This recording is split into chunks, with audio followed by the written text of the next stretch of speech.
Welcome to the Zoning Board of Appeals public hearing Thursday, February 24th, 2022. And we will start off, we have one decision ready for a vote, and that involves case number 3122, Todd Grossman and Tamara Michael, 93 David White's Lane. I have a motion. I will make the motion to accept the decision as written. Can I have a second? A second. And let's take our vote. All in favor of accepting the decision as written in case number 3122. Luke, how do you vote? I vote aye. And Joyce, how do you vote? Aye. And I vote aye. And Julia, how do you vote? Vote nay. And Susan, how do you vote? Nay. So we have a 3-2 vote in favor of accepting the decision as written and approving the variance for a swimming pool 35 feet 7 inches from the setback where 40 is required. So then we're going to go on to pending cases, and I believe that we have a request for an adjournment in case number 3117, but I also see that the applicant's counsel is here. Do we know if Linda wants to speak to this? Her hand is not up. Hold on 1 second. I'll bring her over.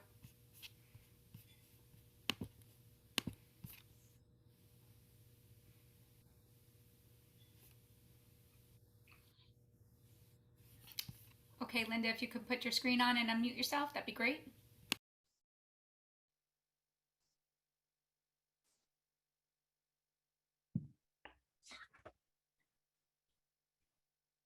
I actually don't want to appear on this. I don't have anything to say. I'm here because I'm here on another matter, but my client would like this to be adjourned. So I'm asking for an adjournment for all purposes. Okay, so I'll make the motion to adjourn case number 3117 for all purposes. Can I have a second? Second. And all in favor of adjourning case number 3117 for all purposes? Joyce, Aye. aye. Luke, aye. Julia, aye. And Susan, aye. And I'll Aye. vote aye. Thank you, Linda. So then we move on to the first case, which is case number 3116, Ox House 1000 LLC, 375 Ox Pasture Road. Chairman, Yes. if I may, there had been, there's a case under new 54 North Main. Mhm. I had been in touch with counsel. I think the board will see that there's a denial letter that's been received based upon my discussion with counsel, who I believe is here. And given the information in the denial letter, it's my understanding that they would be requesting the matter to be put over for appropriate notices to be issued. So I was wondering if perhaps that could be. Okay, so why don't we skip to that just to save them some time. Do we want to let the applicant in, and then I suppose he'll motion or request a motion to adjourn for all purposes? Yes, please, with new notice to be provided by, to be made. I do have someone here. I'm sorry, I don't see that on my agenda. Which application are we referring to? Yes, 54 North Main. It's 3110. 3110. Okay, thank you.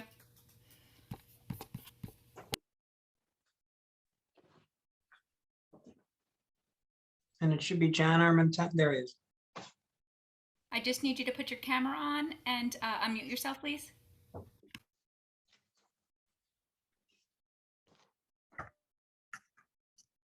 I am okay. Yes, good evening. My name is John Armentano. For the record, this application was a pending application last month. It's been pending before this board for a little over several months. We were just advised of this new iteration of a denial. So in the abundance of caution for the publications, we will consent to an adjournment to the next meeting. It is our position that that this denial notice should have been provided much earlier to us, and it has, it's causing an effect, which I don't think there is an issue with the denial with the publication as written, but we will adjourn this matter until it can be brought up at the next available hearing date. Will we be able to hear it in 2 weeks, Alex? I have to double check to see what the next deadline for the newspaper is. Okay, John, we'll put on at the next available date. Could John identify himself? Is he the attorney? Yes, New I'm sorry, I'm the attorney? attorney with Farrell Fridge for the applicant, yes. Oh, okay, thank you. So Chairman, what I can do, I'll follow up with Mr. Wallach and let Mr. Armitano know tomorrow what the schedule is in the next date they'll be on, if that is agreeable.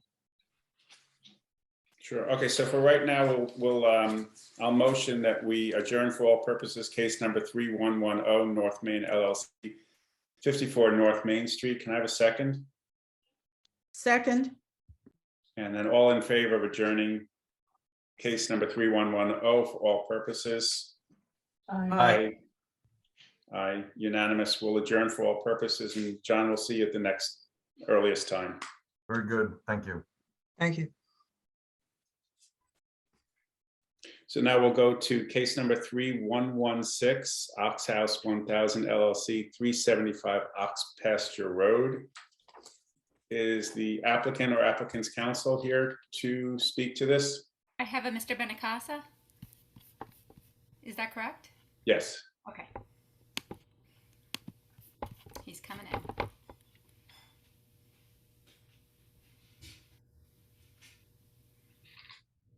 Okay, Mr. Benincasa, if you could put your camera on, that would be great. Good evening, Mr. Chairman, members of the board. Nice to see you all again. I'll start by sharing my screen.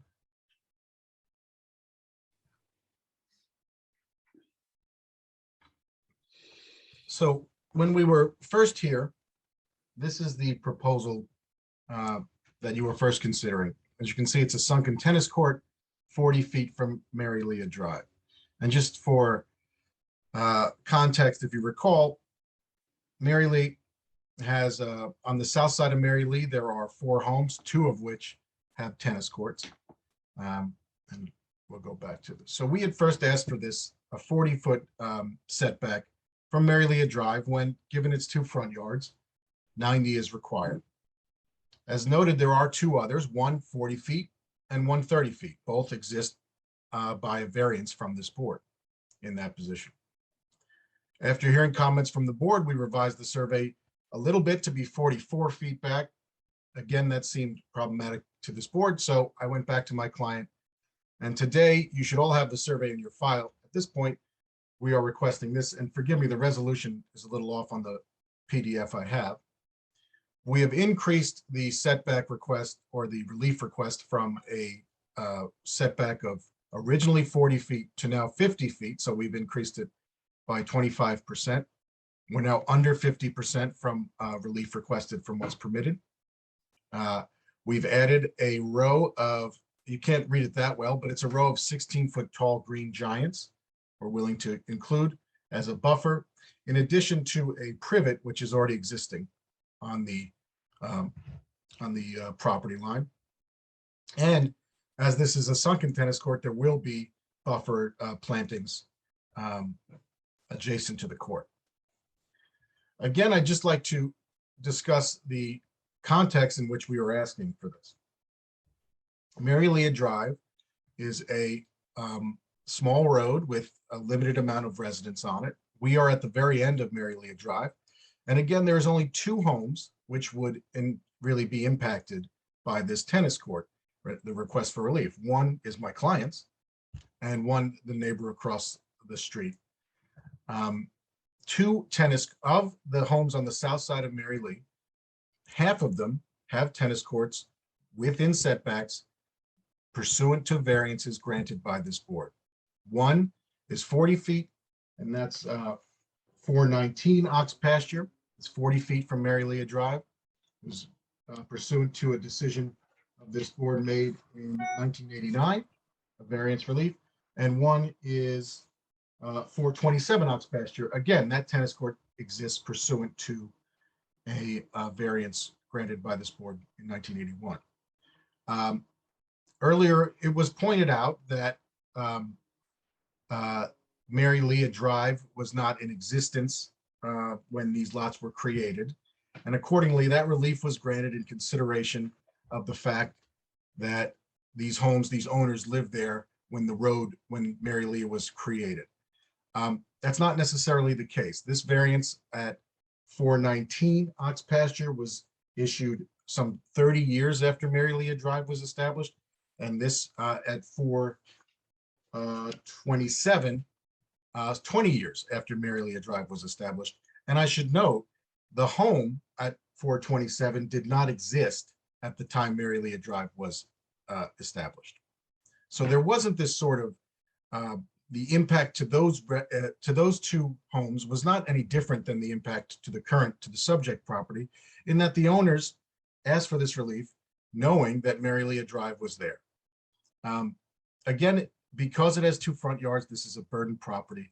We're asking for less relief than has been granted on this property, on this block in the past.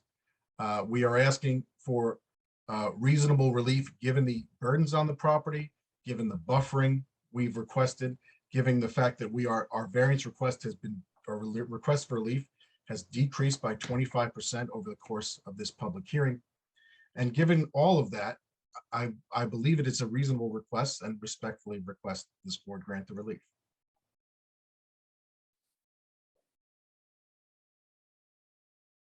I should also note, I do want to note that we are removed, if the neighbor across the street had hired Miss Riley to represent him, we are removing the access from Mary Leah Drive as part of this proposal. So that will certainly decrease traffic in front of his house and noise in front of his house. And the pool and home are being, the home especially is being dramatically moved toward the front of the home. So there won't be that great, there won't be the noise or commotion from the home being there. That's going to be as far south as it can go pursuant to front yard setbacks in the R120. And the pool's also being moved further back from Mary Leah and that neighbor. I think in consideration of all, I think this is, again, a very reasonable request in line with community character, in line with the decisions of this board. And again, we do ask that the board grant this relief. Do any board members have any questions or comments at this point? This is, again, I'll put up the most recent proposal.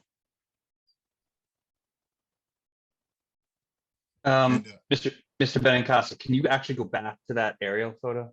Sure. Please? Okay, you may have answered this in your presentation. The two houses to the west with the tennis courts that have variances from this board, when those variances were granted, were the houses, the primary residences, already there, and the tennis courts were asked for after the fact? I can, my information is that 427 did not have a home there. That was all one application. 419, okay. The tennis court was asked for, my understanding is after the home was built. So can you see my cursor? I can. Yeah, this court was after this home was built, and this was simultaneous. So the simultaneous one, I mean, that property is a doozy, right? Because that has 3 front yards. That's a dramatically burdened property relative to the one we're talking about today, I think. It's tough because, you know, I maintain that this is empty.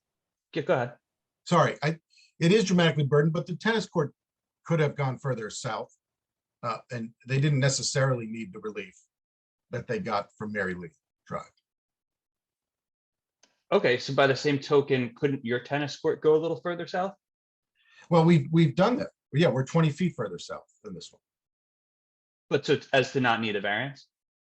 Well, again, I think that, no, I don't think that's fair, given the constraints on the setback, the proximity to the home, and the, again, the preference for a north-south orientation, given the sunrise and sunset and the sun being in players' eyes.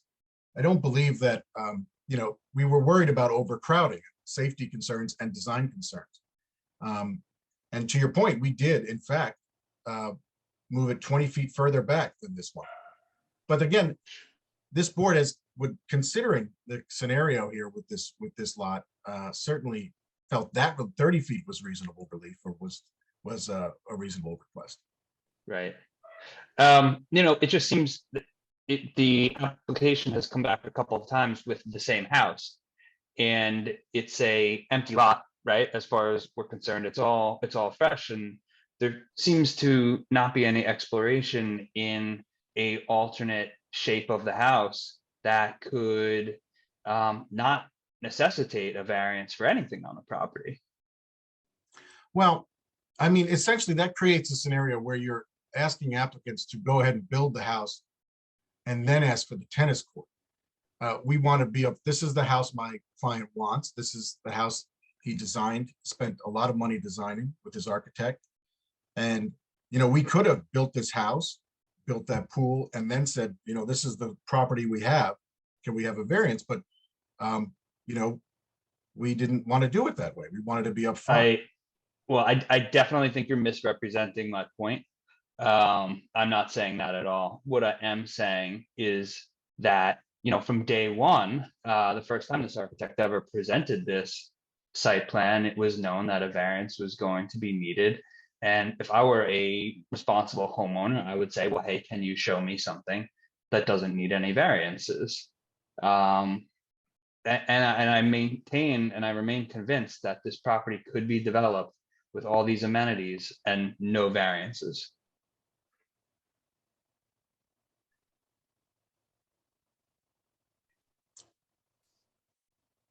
But is that the standard for granting a variance, though?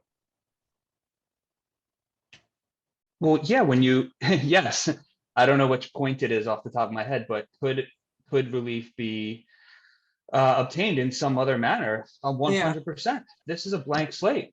No, but that's not the sole criteria. There are 5 points, and one of those. Well, but counsel, if I can, but one of the things that the board is supposed to look at is whether or not the benefits sought by the applicant could be achieved in another method without a variance being granted at all. That's a separate part of the statute before you get to the criteria. Yes, So I think that is absolutely one of the 5. No, that's not one of the 5. That's a separate. One of the 5 is talks about there's also the consideration of minimum variance, but that's a separate part of the statute. 5 criteria are different. That's true, but I think the context of the lot, the character of the community, the way that this neighborhood is laid out, the way that this board has reviewed and guaranteed this and reviewed and laid out this neighborhood by virtue of previous variances, the relief that has been granted in the past, all of these come into consideration. And it's not just they could have put a tennis court in the front, like towards ox pasture. I don't know that this board would have wanted that. I think you have to consider this in the context of the entire application, and not just simply, could you somehow squeeze a tennis court?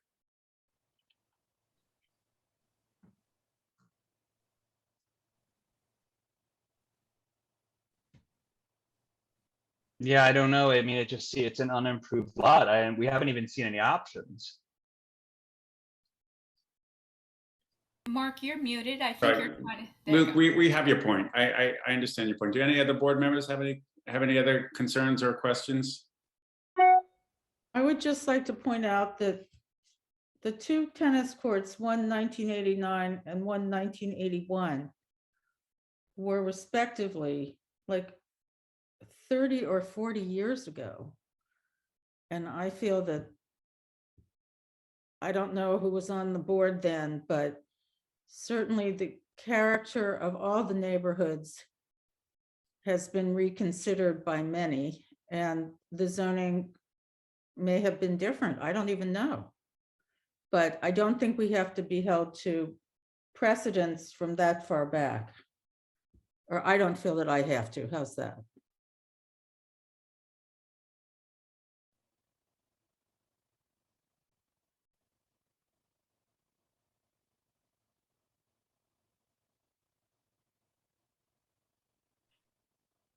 Joyce or Julia, do you have any comments?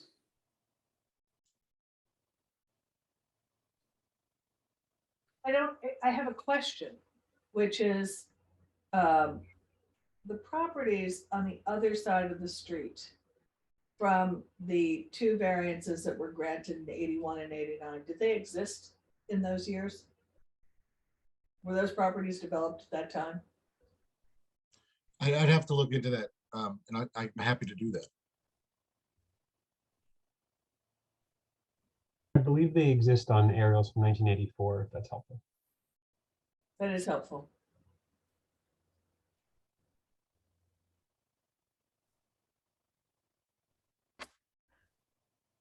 One of our mandates, though, is really to do the least amount necessary to be able to look at these applications. And it is hard to look at this application without recognizing that there are definitely options. They may not be the first choice, but there are options that we have not seen being considered. Is Mr. Minier on in any way? He was going to join in, the architect. I have a Will. Yeah, that's him. It's up to the chair. Would you like me to let him in? Joyce, did you have any other questions? And then we'll let Will in. No, I mean, I agree with, I feel like since you're really working with a blank slate in this lot, that I'd like to see another proposal or another option to have this tennis court move closer to the house. I mean, you're basically working from scratch here. And I think the variance is, the ask with the variance is pretty egregious at this point. So yes, Kat, go ahead. Let Will in. Thank you, Joyce.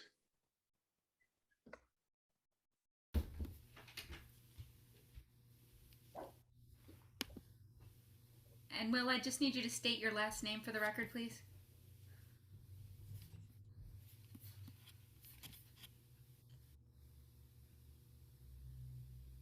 You have to unmute yourself.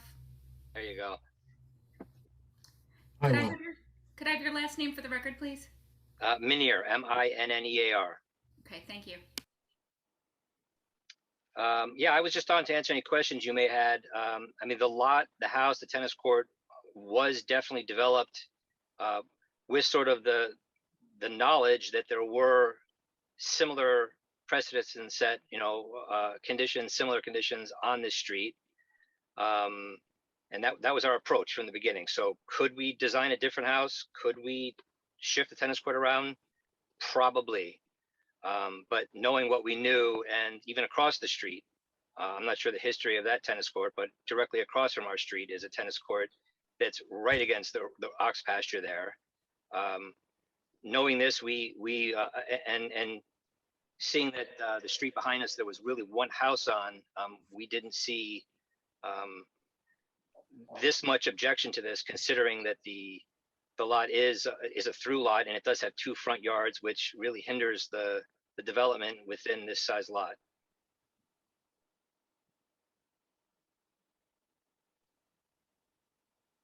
So other than that, any other questions, I'd be glad to answer.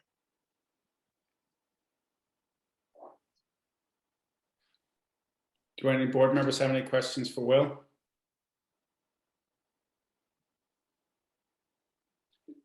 Kat, does anybody from the public or the neighborhood wish to be heard?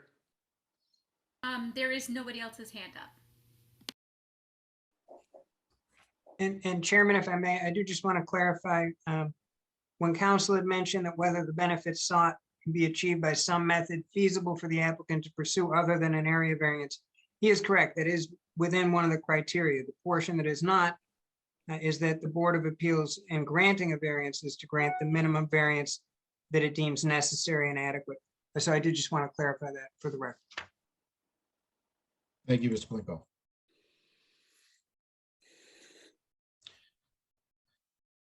Carl, where would you like to leave this? Well, I'm getting a sense from the board of what they feel. You know, I can't say I agree. I think that precedent is precedent, and I understand it's some time ago. But just as this board is concerned with setting precedent of its own, it's an implicit acknowledgement that you are somehow guided by precedent. And that the expectations of people that purchase property and develop property are that they will benefit from precedent. And it's this home is surrounded by precedent for these tennis courts. Perhaps it's wise to discuss further options with my client and see if there's any more they're willing to give. But I don't know that much more is required. And frankly, I don't know that, you know, given the precedent that's been clearly set at 3 locations in direct proximity to this, that how much more they should be willing to give. These are important considerations, as Mr. Minier pointed out, when this home was built, when the architect was retained, when the plans were developed at great cost. They were done in consultation with the building department, knowing that these variances had been granted and with expressions that they would likely be granted again. So we tried to accommodate the concerns of this board. We've moved it back several feet, you know, 25% from what we originally wanted. We buffered the property. You know, I don't, other than denying it for denying its sake, I really don't appreciate a lot of the positions taken by the board, but you are the board and I have to respect that. So you are in a position because you've shown that you can evaluate these things in a thoughtful manner, and we appreciate that. So perhaps it's best we go back one more time, see what can be done as far as any further relief, and see if we can get to a position where everyone is comfortable. So with that, I would ask that we keep it open one more time. Of course. Of Excuse course. me, Chair, I do now have Miss Riley's hand up. Okay, do you, Carl and Will, if you're done, we'll let you know, Linda come in, and we will adjourn for all purposes. Very good, thank you. After we hear from Linda. Thank you. But no, thank you.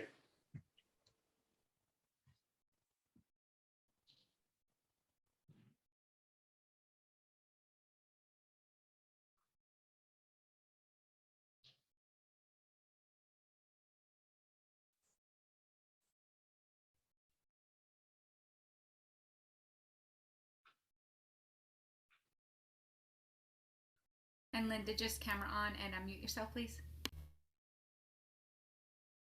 Hi, you know, I actually, we just got this new revised survey today, my client and I.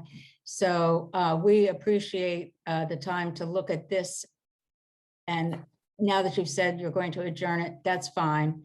We'll have more time to analyze it by the next time. And I hope maybe I can get, if it's going to be revised further, if I can just say, if there's any way that the applicant could let me know without going down to Village Hall at the last minute and finding it, that would be great too.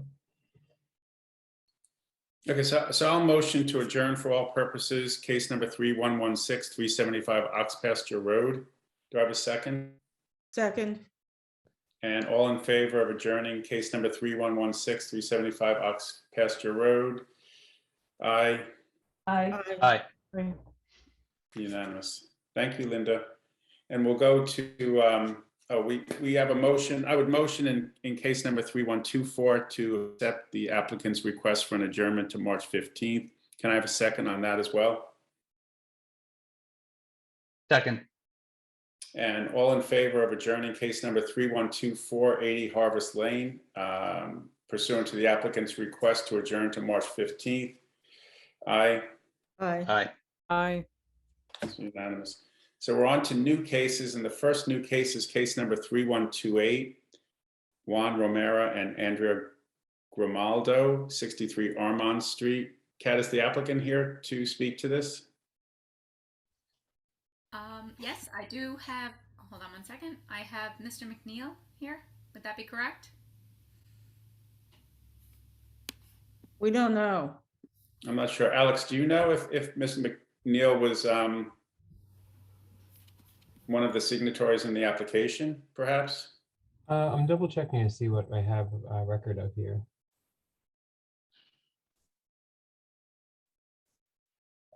Chair, while he's checking on my agenda, I must have the wrong agenda. I have 3125 and 3127 listed.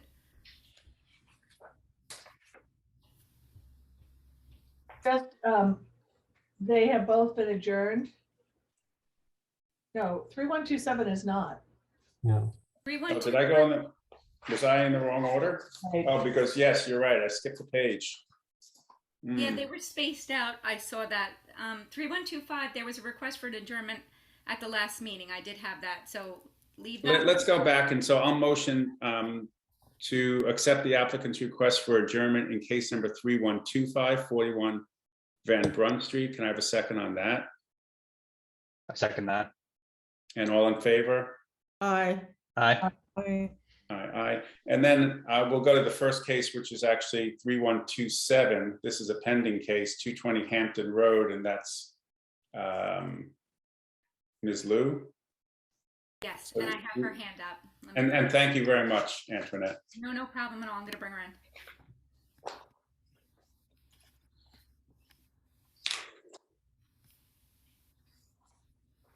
Okay, Sue, if you could turn your camera on and unmute yourself, that would be great.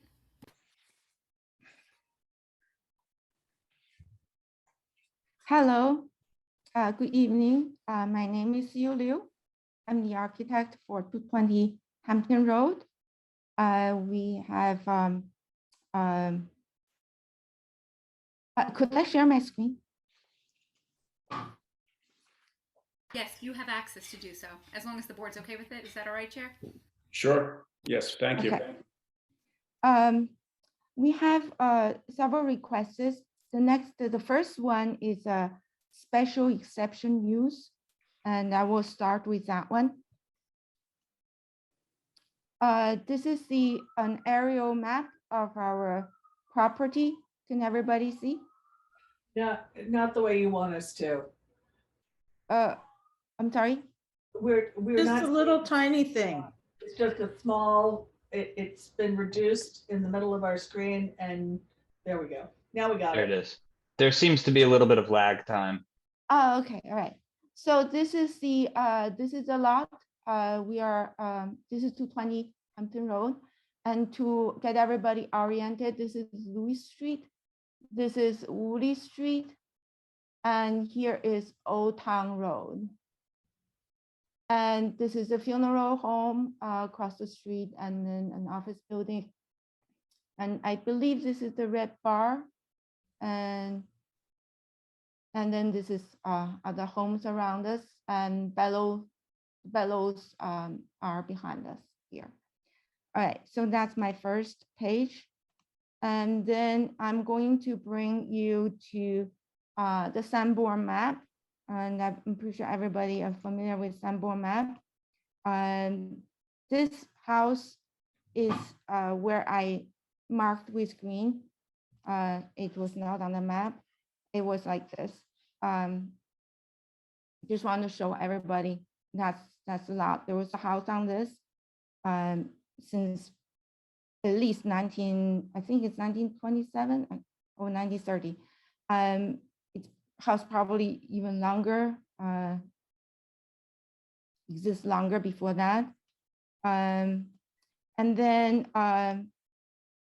in 2006, if you see the property card, the existing structure was demolished, and they also have a curb cut. That's 2006.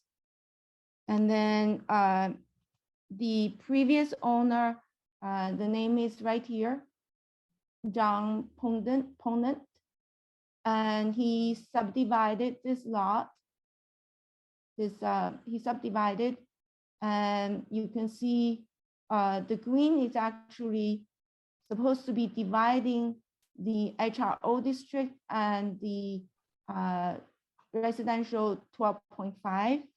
This land doesn't exist anymore because he have a change of zone. So the entire front lot is HRO and the entire back lot is a residential lot. And since then, there's a house built here. And you can see after the old house that was demolished, only a little garage, detached garage left behind. And that's the subdivision. And then the next one would be that development he sought after. It's an office building with 20 parking spaces. And I believe he was required to put a buffer here because in the back is a residential building. So that's the next. And of course, he didn't pull through. We don't really know why. And then this is the current situation. This is the survey that's produced in 2017 when the land was transferred to a new owner. We are hoping to build a home here. And here is the site plan. And we have attached garage here and in the house and a porch. There's a little bit of a lag, so we don't see that diagram yet. Oh, or I don't. okay. Sorry, I'm gonna wait a little. We see it now. You see, okay. So this is what we're proposing. We have a attached garage. We have a breezeway, house, and a covered porch, pool, and a detached swimming pool here, a swimming pool house here. And I'm sorry, I talk a little too fast because I'm anxious. So that's the facade facing the Hampton Road. We're trying to do very traditional Hampton. Oh, I can't say I know exactly what Hampton is supposed to be, but I'm trying to make it traditional and Hampton style house. And the next one I'm going to bring out is the use table, the table of use regulation. Can everybody see? Not yet. We can see the elevation, but not if you're showing the table of use regulations. So did everybody see all the other map I talked about, the Sanborn map, the subdivision map, and Yes. the office map? Those Yes. are so, okay. Yeah, there's just a lag. Now We we can see see it, the but just a use. few seconds Yeah, after. I'm you're gonna talking just about it. pause a little bit every time. So this is a use regulation. Here on the very end, here is HRO district. And I'm boxing out what's permitted. And our one-story detached dwelling, if it is new, is considered a special exceptional use. But if the dwelling lawfully exists prior to the adoption of this chapter, it's supposed to be permitted. But unfortunately, the previous owner demolished it, even though it existed probably more than 95 years. So there are other permitted use like a park or a municipal community facility like a museum, fire station. It could be a medical art building. And I'm moving on to the second page. You can use it for agriculture, can be a funeral home, can be a professional office, it can be health care office. And I'm going to move to the next page. And could be a home office, can be a private garage, and it could be private swimming pool and sign that I don't really know what the sign is. But that's what the special, that's the use table. And the next I would like to pull out is a map prepared by a surveyor in 2006, right before this place was demolished. So we can see this is the funeral home, this is the office, but pretty much everywhere else is surrounded is office, house, house, house, here's house, and then we have a new house built here. And this restaurant, I believe it's gonna be a house as well. And this is house, this is all house around it. And I believe the owner that's behind this would strongly oppose us to build an office building. And she would really very much to see a house being built here. No, I'm So sorry. then- What were you saying about the restaurant next door, that there's a house there? No, I heard someone gonna turn it into a house. I could be wrong. It's just hearsay. But everything else, but you see, here is a house, here's a house, here's house, house, house. This is an apartment. And next door here is the red bar. Across the street here's office and funeral home, but then next to it, this is house. And on the other side is also house. Can you go, Lucy, can you go to the east as well? What's there?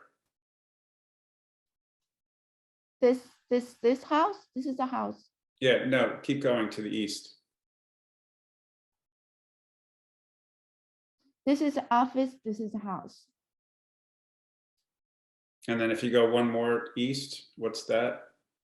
Then I'm not 100% sure. Let's look here. That would be Old Town Road. This is all houses. And I believe that I'm working on this house, so definitely these are all houses. Yeah, Old Town Road at the corner, that's the gas station, and then next to that. That's an office building that I think this is the, it's a Mexican, no, it's a grocery store, like it's a Spanish grocery store, yeah.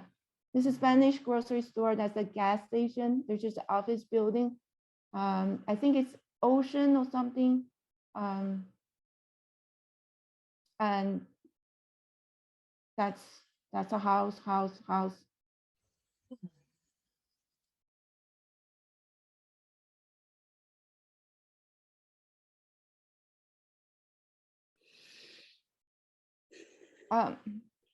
Should I go on? Sure, absolutely. Go ahead. Okay. So so I'm come to this point. In terms of the application, my original application, excuse me that I'm not very experienced, and the use section I didn't fill out correctly, and I was told to write letter. So I have a letter dated on 26th of January, which is addresses all the code of 11622, which is the criteria to meet a special exception use. And I can go line by line. Number one is A. I don't know if the screen is correct now. Are we looking at the my letter? Yes. Okay. So A is the use harmonious, and is this one actually I was told by counsel is not done very well. So another letter was written just to address this. So I skip A, and then it's B. And B is asking if the lot is big enough. It's really a pretty sizable lot in in the village, because most of the lot is like a 0.33 or 0.15 acre. We have 0.72. So we think it's pretty sizable lot. And with the proposed use, prevent orderly and reasonable use of adjacent properties. That's definitely not, it's a single family home. And this site is suitable to be used in this community. And definitely it is, because it's a mixed use community, and a lot of houses are already existed in this community. And the next one is similarly, and then it's asking if it's suitable for church and school and stuff. Yes, of course, it's suitable. And then there is really no school or theaters or church nearby.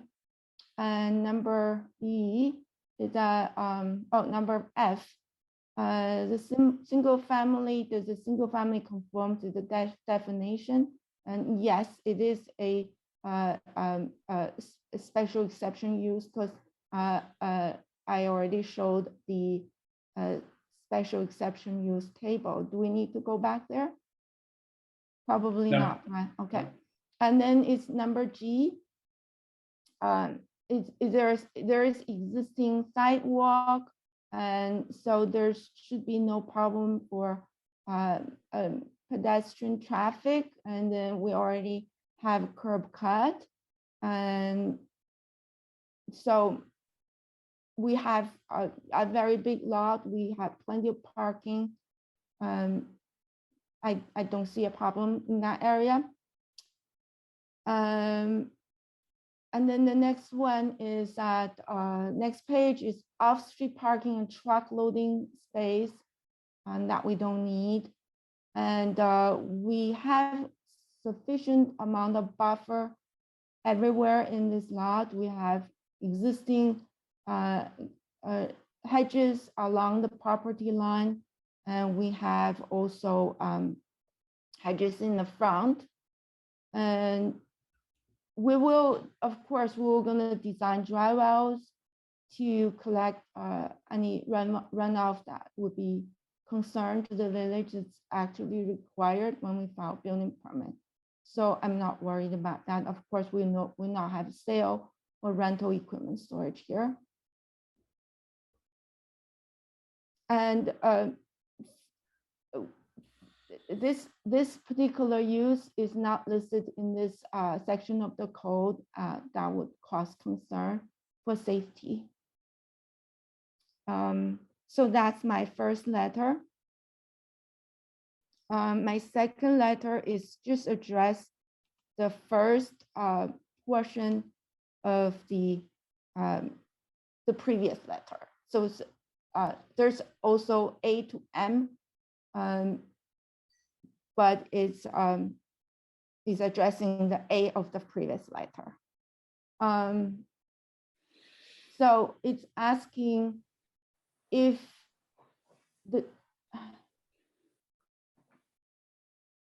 to guide and regulate orderly growth, development, redevelopment the community in accordance with the comprehensive plan, and more long-range objects, and then what we think. My assumption is that this house has been here, here it's written, since 1916 until 2006. And the study actually recently got a memo from the building department that was in, I believe, 2006, right around the time when the house was demolished. There is a comprehensive study, and I would assume the people who studied it, who wrote the memo in 2006, considered this lot as a residential lot, because at that time, there was it was not empty lot. It was a house it was a lot with a house, and so the previous owner, Mr. John Punnett, wanted to build an office building with 20 parking lot, but he didn't do. So this is the other permitted use, which I already read. So we look at this use, we really think this is out of all the use permitted, our use is probably least disruptive because it will have less traffic, less noise, and it's probably a welcome development to the neighborhood. And you know, there's that's my opinion. You know, it should be, I believe it is intention of the original master plan because the house was there until 2006. So the letter B is asking about the social and economic growth. We don't see the problem of a single family home here to prevent that. The next one is if it is appropriate, and we believe it is appropriate because it's been there for a long time. This is a single family home. It was never a agriculture and natural land. So that's letter D. And number E is that we don't have freshwater wetland and we do not exceed the reasonable use of fresh water. It's not close to ocean and bay, so that one doesn't apply. And letter G, we don't believe it apply to us either. H, we sincerely think that our single family home will not cause overcrowding and concentration of population. And we believe to build a single family house will enhance the property and the surrounding area. And we believe the house we designed is inconsistent with the style of the community and economic needs. And again, K is again addressing the traffic, and we have curb cuts, we have sidewalk, we have plenty of parking. And this part is a non-conforming use. This is not a prohibited use. It's a mixed use area, and it has been a home for a long time. And it meets all the criteria for a special exception use. And we cannot bring back the original home, but I hope to build a beautiful home here that will last another 100 years. The last presentation that I have is really the memo that was written that by the, I think the council at the time, I may be wrong. I apologize if I'm wrong. I just got the memo myself. I'm so dyslexic, I barely finished reading it. So this is to the mayor at the time, I think, and from the council, David Imelita. And it was, you can see the date on the very top, on the upper left, the fax was from 2006. There at the time, I would like to bring out our zoning map. Can everybody see the zoning map? Not yet.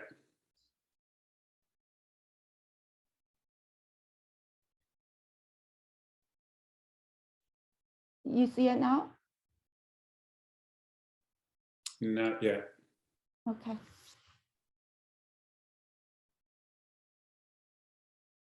I think the graphic probably takes a little longer for it to load. Mhm. We I have it can now. see it. Okay, you can see it now.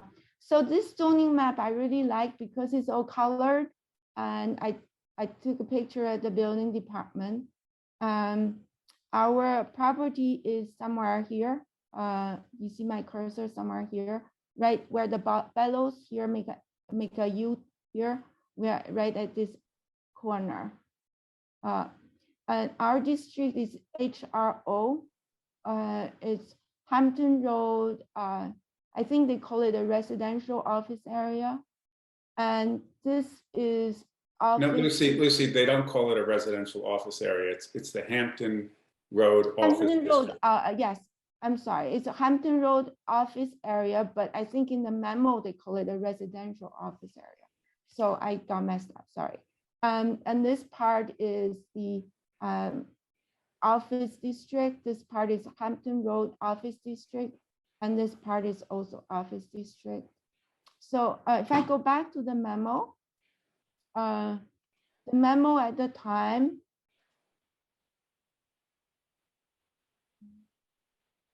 they are actually suggesting to divide the office. So it's basically saying that the North Sea area is more commercialized than the Hampton Road area, because it used to be old office district. And then here they're suggesting to be split into several districts. So that's what it says. Hampton Road district will be residential office. And then the Flying Point would be highway office. And then the North Sea area would be office. That was on the memo. And then here also, it's like, it is recommended that the RO district should allow single family dwelling as permitted use. Of course, it didn't, I don't think it was adopted into the final code. But I think in their study, they did recommend to allow it as a permitted use. I just want to bring this out to conclude my presentation of the special use section. And now I'm going to go to the next portion, which is a dimensional variance that I'm seeking. The dimensional variance, I'm going to bring out the dimensional table. I think maybe it'll take a little bit for it to refresh. I'll wait until you guys tell me you see it. We can Okay. see it. We have So it. yes, you can see it on the right-hand side is HRO, Hampton Road Office District. And then you can see the lot area minimum is 12,500 and the coverage is 25%. And lot width minimum is 100 feet. The height allowed is 35 feet, 2.5 stories. And they have the setbacks, which we do not exceed. We don't have to worry about that. And then we comes to the bottom two portion of it, 2,500 square foot, a lot coverage of a building, the footprints of a building if it is a 1 story. If it is 2 story, the building footprint is 2,000 square foot. What I want to point it out is that this is for if somebody built a office building. The reason is that there will be space left for parking spaces, and it doesn't really give you any room for porches or any room for you to make the second floor a bit smaller, therefore to avoid building a box building because it was probably at the time only was thinking a square box office building, and therefore the code was rather rigid. So we are trying to seek a relief from this. Number one, I want to point it out is the size of the lot. Oh shoot, how I move this in. The size of my lot is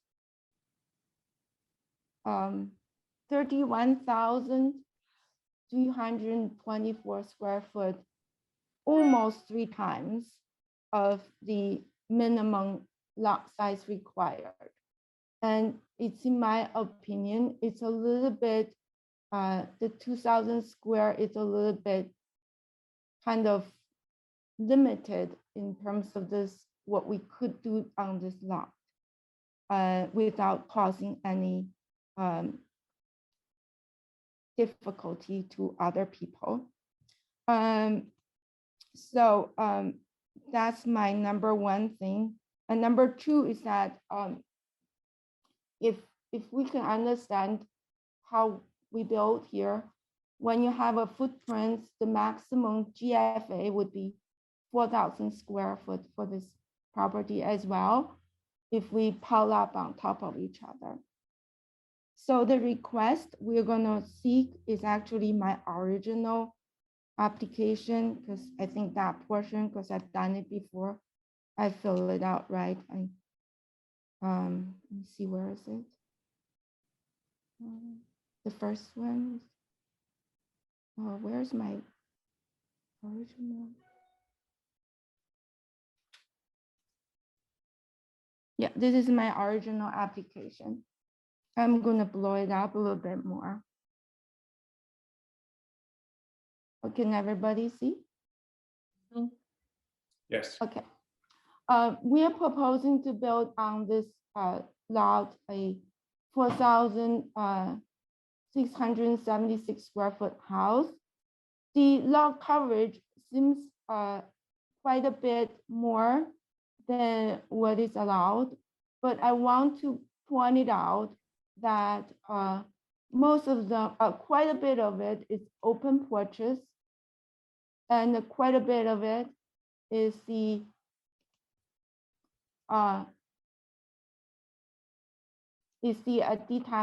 attached garage. And also we build the second floor smaller than the 2,000 square, so that the roof line is a little bit recessed on the second floor to give it a little bit more room to create something other than a box. I mean, to build a beautiful contemporary house, we would even avoid a box. To do a traditional house, it's really imperative in my mind to be able to build a second floor a little bit smaller and have open porches, and to bring the eave line down. And that's why we are seeking the coverage relief from the HRO requirement. The HRO requirement is for a commercial building where we would like to build a house. And in terms of a lot coverage, if this entirely in a residential district, we would not exceed the lot coverage. That would actually include the swimming pool, the cabana, and everything add together, we will still be under what the residential lot would allow. As for the gross floor area, I did make a little mistake. Inadvertently, I made the house 44 square bigger than what is allowed at a residential building, discovered rather late, but I can definitely reduce that to be in line with could be allowed in a residential district.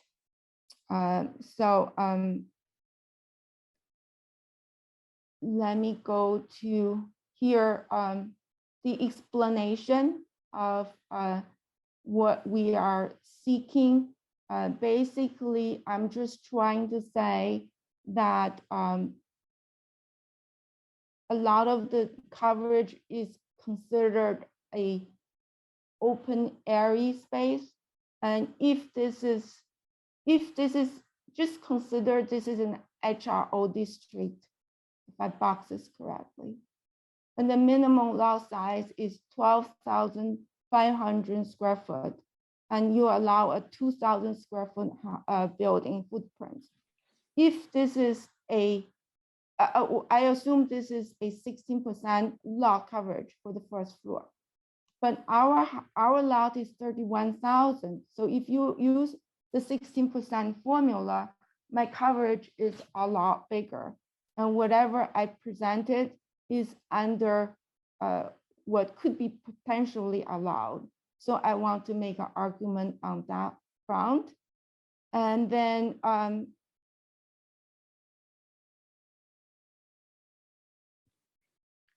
of course, this is also, if I can seek other, there's no other ways, if we want to build a house here, that's reasonable in appearance, that's in my opinion. And then it's asking if it's substantial. It's in my opinion, it's really not substantial, because if you use that 16% formula based on the minimum lot size of 12,500 square foot, that you can build a 2,000 square foot footprint, I should be able to have 5,112, and we're only asking 4,479, which is I think is reasonable given the size of the lot. And again, we have 1,105 feet of open porch and 504 square foot of garage. And if it is entirely in a residential zone, we still have 62 square foot left. And if it is in a residential zone, we don't have a limit of a footprint of a house. If we just have GFA and a total lot coverage. And this is, I think it's implemented for an office district, is so that the footprint is smaller in order to provide parking spaces. And then the number 14 here, I'm also addressing that I have 0.72 acres, and the depth of the lot is 260 feet. And so we are not going to cause any trouble to, we won't have any impact, adverse impact effect on the physical and environmental condition of the neighborhood. So everything is met with the setback. And then if you look at the site plan, you can see that this is the principal setback, and our house is much more than what is required. I think this is conclusion of what I'm going to present for a dimensional variance. Oh, okay, I have one more dimensional variance. That's actually the pool house. The pool house, I'm asking 15 feet from the rear yard setback instead of 20 for an accessory. It's because the residential code for a house this size is 15 feet. So we just would like to have that. I think the homeowner might want to talk. I don't know if he's going to raise his hand. Could I ask Alex a question? Of course. Alex, are you there? Yes, I'm here. So when the minimum size of a house, I believe in our code is 2,000 square feet. So what is going on? Right, talking about the minimum house size? Yeah, I'll have to look into that, whether that. all I'm applies. saying is, I understand maybe the argument that they have to have parking spaces if it's an office. But then what zoning, it doesn't, this, is it a 2,000? This just doesn't make sense to me if it's residential. Can you make any sense of it for me? Well, the code for HRO applies to all buildings in HRO, whether it's Oh, residential okay, or commercial. that So helps, includes but, the 2,000 square foot footprint. okay, and I got it. I know that in residential zoning, I believe 2,000 square feet is the minimum. So I hear what you're saying. It just seems to be illogical to I me. think it depends on the lot size, but I may be It probably does, but somebody wanted to build like a gazebo or the tower, and it was brought to us because it was going to be too small. And it was on a separate piece of land, so they had to make it kind of like a house, I believe. That's what I remember of this. If you say that if this applies in total to any building built, which is that the lot, it has to be for a 2-story building, 2,000, then I just couldn't make great sense out of it.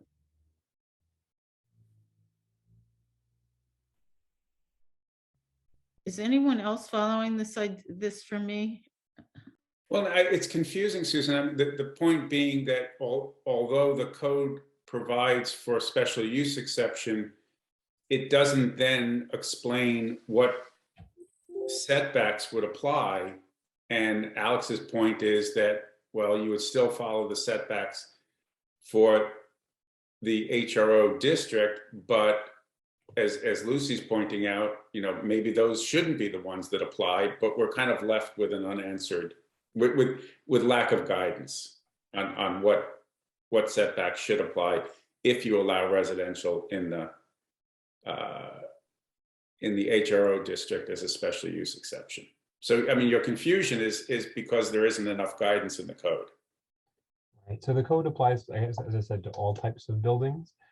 If the board feels in their judgment that those setbacks create a hardship for this type of use, then obviously it would be up to the board to determine whether a variance is warranted. And I'll look into what the minimum floor area requirement would be, assuming that's applicable. That's okay. It didn't make sense to me. And there's a reason. Lizzie, we didn't mean to interrupt you. Did you want to speak more, or did the homeowner want to speak? Yeah, I would just say a little bit more about I think, actually, I really don't know what is the minimum size for a house, but I think there is a state code as to what is the minimum size for a house. I can go look for that, I think, but I never really encountered the minimums. I always go for the maximum.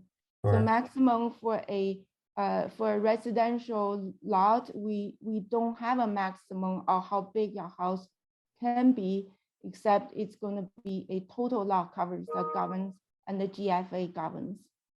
Right. I'm not asking, I don't need to know. Yeah, you just want to know the minimum. No, I don't. I don't need to know. Oh, don't you know? Okay, I No, can I look just it think up. there's something awry for residential, if it's in this district, it has to be 2,000 square feet max. maximum. Yes, I did talk to Tim multiple times about this. He said it's because it's in the HRO zone. Therefore, I need to follow the HR zones setback and etc. The lot coverage, etc. But if you build a house, it's like it doesn't really apply easily. But he said I cannot use the residential zone. I have to come here and ask for permission.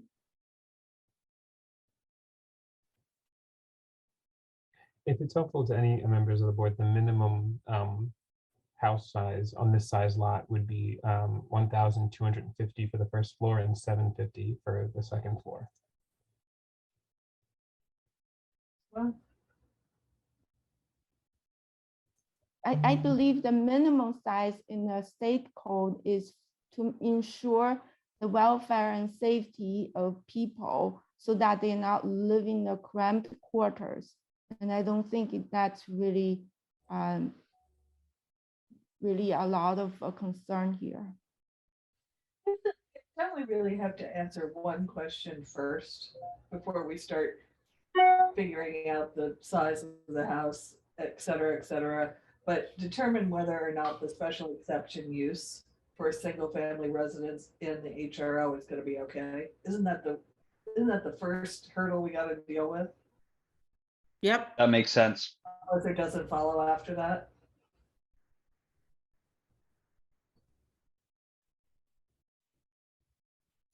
So what's your thought, Julia? I just, that to me feels like that's the starting Yeah, point. it's first things first. Well, then how big the proposed house is and how far it's set back, all of that follows answering that question, I think. I agree. Agreed. So Lucy, if you don't mind, go back to 116-1, which was the number one criterion in considering a special use exception.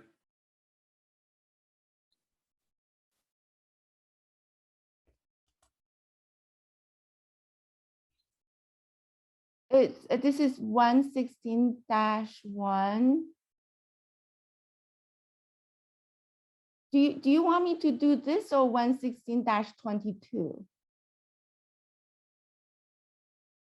No, right there, to guide and regulate the orderly growth, development, and redevelopment of the municipality in accordance with a comprehensive plan and with the more general long-range objectives, principles, and standards expressed in the municipality's master plan. Where did you just read that, Mark? It's just in front of me now.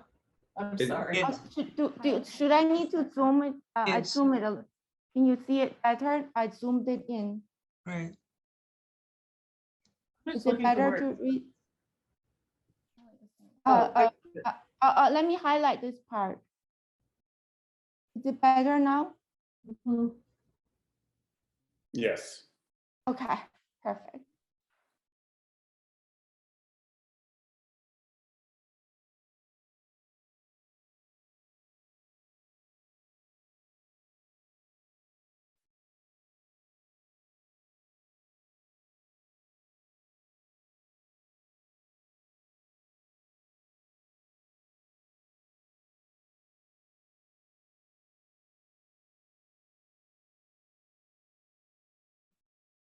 My own estimation, I would think that the master plan effort that's being undertaken at this point needs to inform this application.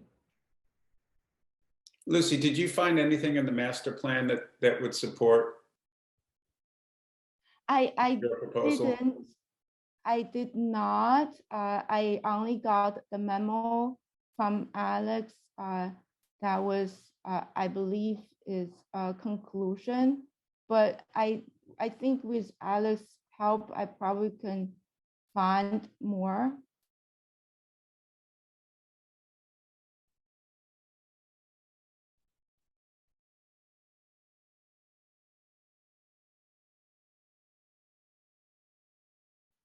Alex, can I ask you a question? This Village Code 116-22, in your memo, did you indicate that this may have expired back in 2007? I think what I was referring to was the site plan that was approved for commercial use is considered expired. Okay. And what, do we know what the date is on this Village Code? On which village code are you referring to? This 116-22. Let me take a look because I see. when that was created. Yeah. That's not clear. I think that's pretty standard language. That's general standards for all special exception uses. It's hard to say exactly when that was written. Okay. Thank you. I actually did read it. It seems like it was formed a long time ago. But oh, so it's Village. Sorry, Village of Southampton. I can pull out that page. I actually did read about it. It was formed a long time ago, but then they keep on changing it. So it's harder to really figure it out which changes changed at what time. That's what I'm thinking. So this is 22. It's only give you the amended time, but I don't know when. Oh, I must have read something else. It's the general procedures. It was from 88. So I don't know. I think maybe we should look at it a little bit more. So could I just, so the previous owner, Mr. Punnett, had the zoning on this piece of property made regular, but for office use. Is that correct? Yes, when he subdivided, instead of saying, okay, this is a half residential and half commercial, he asked a zoning change. So this whole lot, entire lot is become an HRO.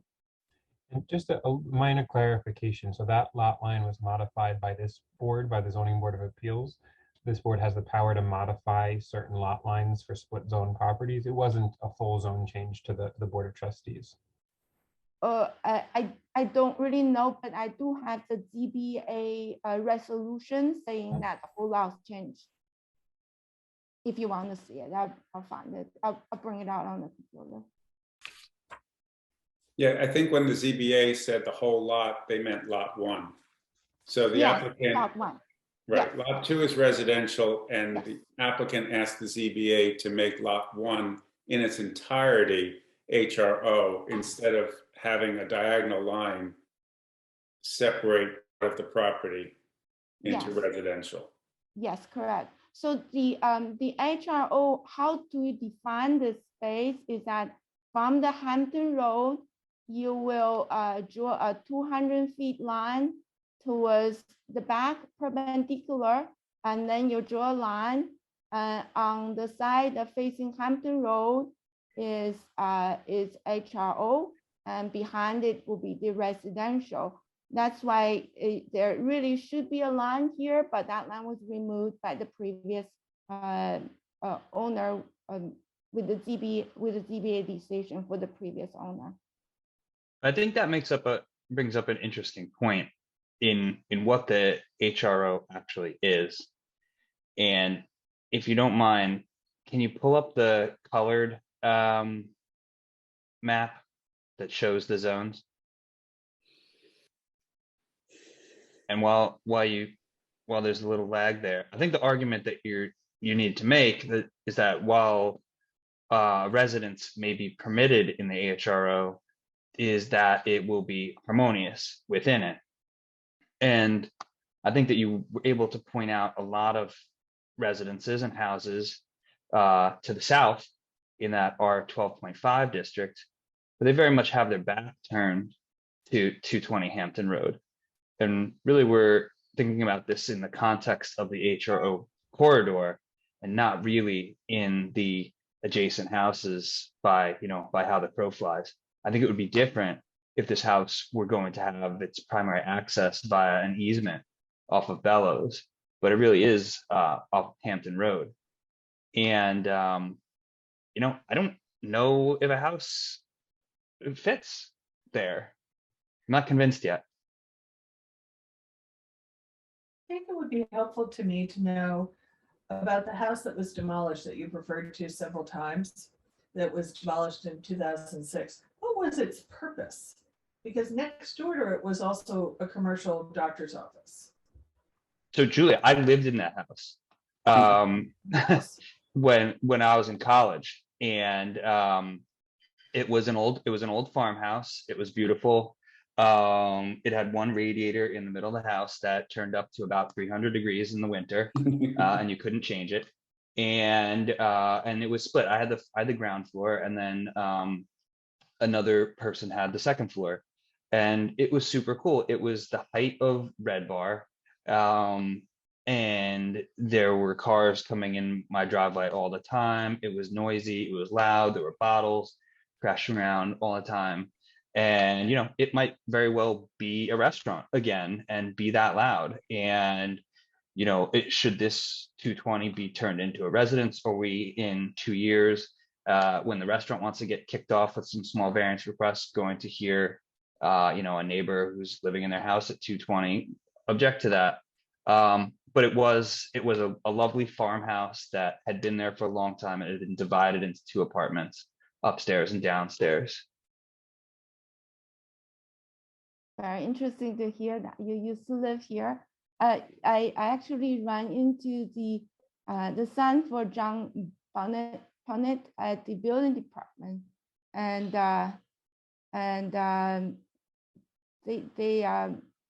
they want to demolish that building so that there's no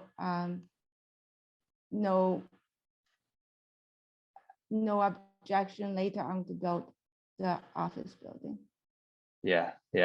He was not my landlord. I'm going back thinking like 2002, 2003 was kind of when I was there. But it was an old farmhouse, Julia.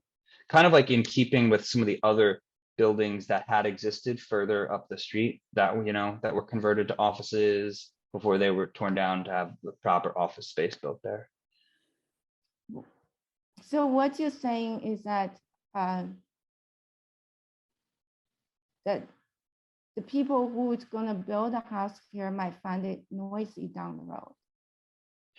I mean, yeah, they might. I mean, that's not really my point. I think that that's certainly possible. But when we're considering whether a residence is in keeping with the district, we really have to focus on the corridor of the HRO on Hampton Road, and not really say like, oh, well, Bellows is very residential, that backs up to this, and so this is a residential context.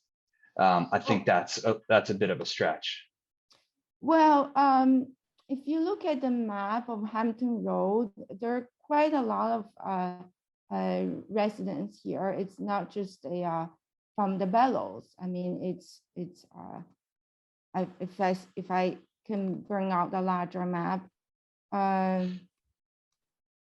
Not to interrupt you though, but I think they are formerly residential houses that have been converted to office use. And I think the one house you're referring to by Cavallo is really at the base of Willow, and maybe really the sole exception here. Not Willow, Woolley rather. Sorry. Woolley, yeah. Yeah. Yes, I didn't quite get it. Why you think it's an exception? Well, let's go. We can go lot by lot. With the office, Bill, the optometrist across the street, kind of has that funky postmodern thing going. It's definitely not a residential house.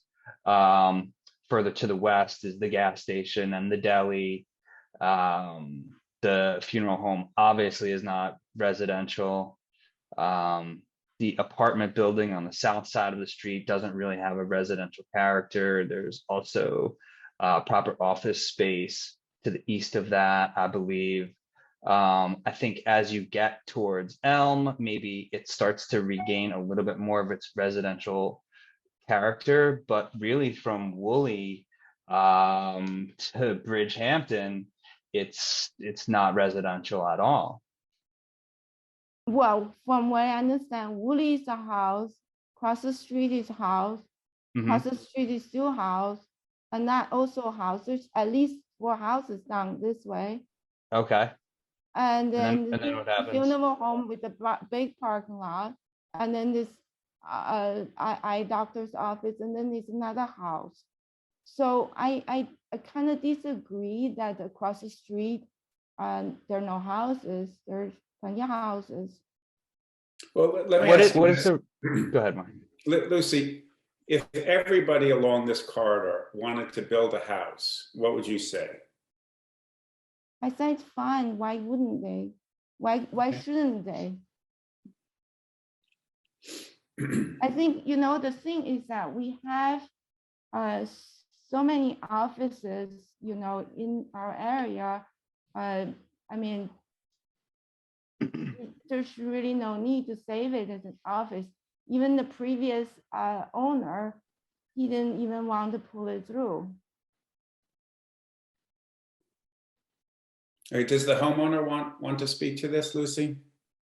I don't know. I don't know. Do you see he raised his Hand hand? was up and down and up and down. He was waiting patiently. Did you want to speak, sir? No, no hand. So Lucy, do any other board members have any other questions, or should we ask if there are any neighbors or people in the public who would like to speak? Yes, I do have a Rita Massener in the audience. I don't know who that is. I can let them in if you would like me to. Sure, thank you. They wrote the letter.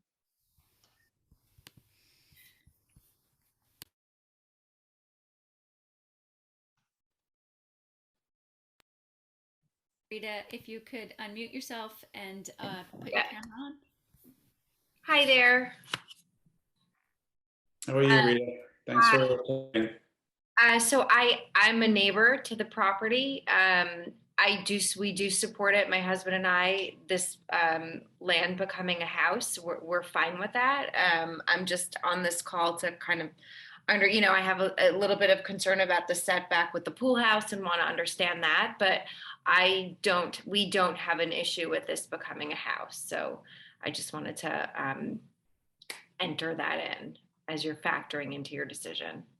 Can you identify where your house is relative to the property? I am just south. I'm the house just south. So my house, yep, right there. Okay, so you come off Bellows? Yes, exactly. Okay. Thank you. Do you mean you support and you really like this to be developed as a house? Yes, we're happy for this to be developed as a house. I'm not 100%, this is all new to me. And so the size and the setbacks and all that's another issue, which I need to understand more, but we do support this becoming, in principle, a house. Rita, there's a letter here. Is your husband Andre? Yes. So it says, we are writing about the proposed zoning changes to I believe you meant 220. Yes. We own 33 Bellows. We are opposed to the applications. So that's before we understood what exactly, that's before we saw anything, that's before we knew anything. So now that we're understanding more, I think we have concerns about I think it was the pool house and why the pool house needs to be 15 feet when there's a 20-foot setback required. I think that's our biggest issue. And as far as the size, I'm not an expert. This is, as I said, all new to me. I don't know what the appropriate size of a house is on this size lot, but so those are questions that I think, need to be explored by the board. But as far as turning this piece of property into a house, we are, in general, we think that's a good idea. We're supportive of that.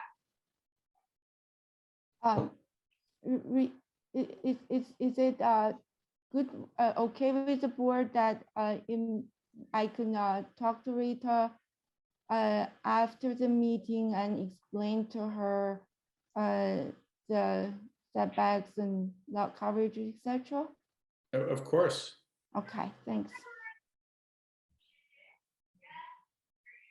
Is that Lucy? Is that the completion of your presentation? Yes, it is. Okay. And I'll add, Rita, if you want to see any of the plans that are on file with the building departments, we can make those available to you at Village Hall.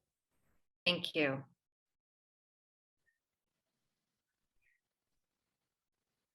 Do any board members have any additional questions or comments or further discussion? No, thank you.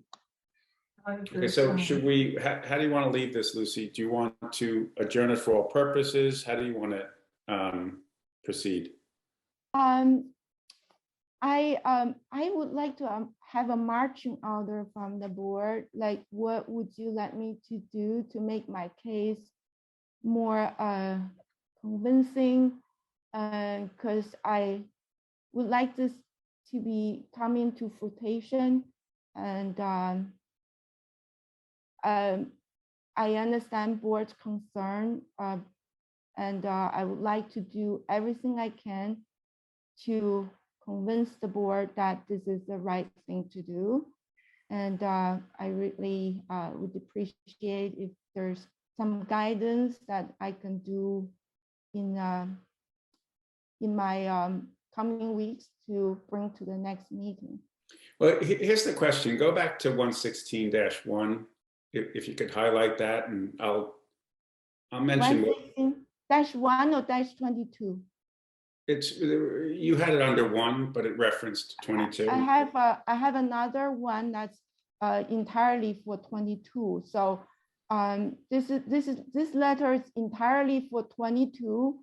And then I believe the council said I did not address just the A, which is the -1. So I have another letter just entirely address the 1. So that's what I'm asking, which one you want me to go first? The subsequent, the follow-up. The one, okay.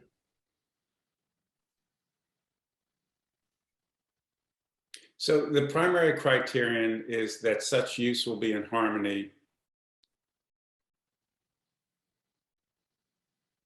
with the purposes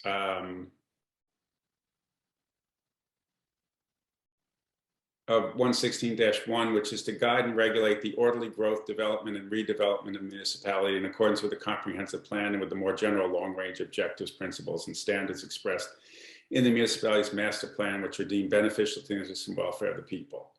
So if you put up the zoning map, my concern would be there's a limited amount of geography in Southampton Village that's allocated to office. And when I asked you if everybody wanted to convert their property on the Hampton Road corridor to residential space, you would respond, yes, why not? And I think that's my concern.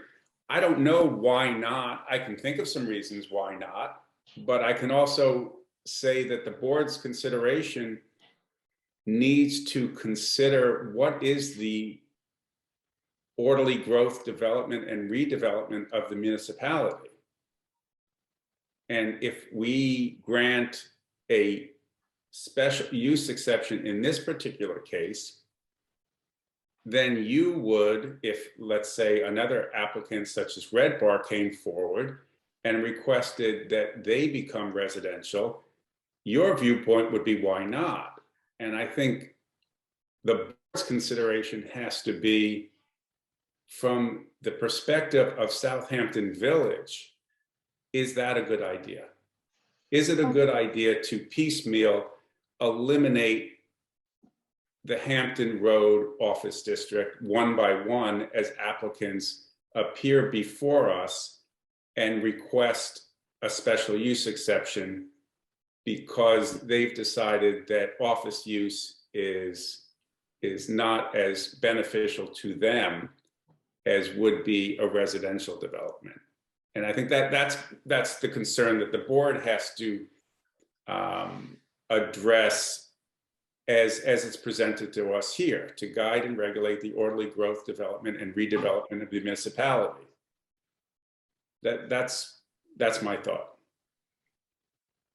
That's good. I will definitely dig into the long-term plan and see if this house was actually classified as a house at the moment they were doing this plan. You know, if it is already excluded, that was not considered to be part of the office. To to them, maybe it was already developed at the house and was not really considered that it's going to be redeveloped into an office. And then as for the office spaces, you know, as our work environment changes, and a lot of times people don't go to the office to work. And you can see the demand for office space is not very strong. If there is a lot of Lucy, people I don't know what the demand for office space is right now, Oh, really, okay. and I'm not sure you do either. But if you wanted to present some documentation or some statistics with respect to the demand for office space, I mean, these are the types of questions that I'm willing to begin to address, but that's why you would have, you know, a growth Okay. plan or Understand. a comprehensive plan. I hear that all the time, you know, that, well, maybe office space isn't that, you know, desirable anymore because people are working from home. But then again, when it comes to how a village should see itself, it's entirely possible that others will disagree with you and say that the essence of a village is that it have an office district.